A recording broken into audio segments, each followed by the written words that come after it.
lang, Koys.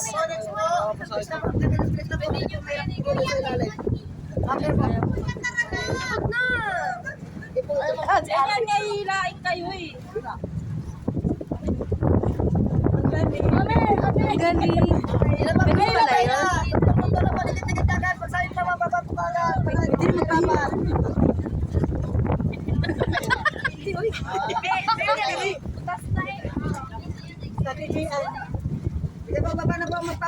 Ayun, magtabi kayo.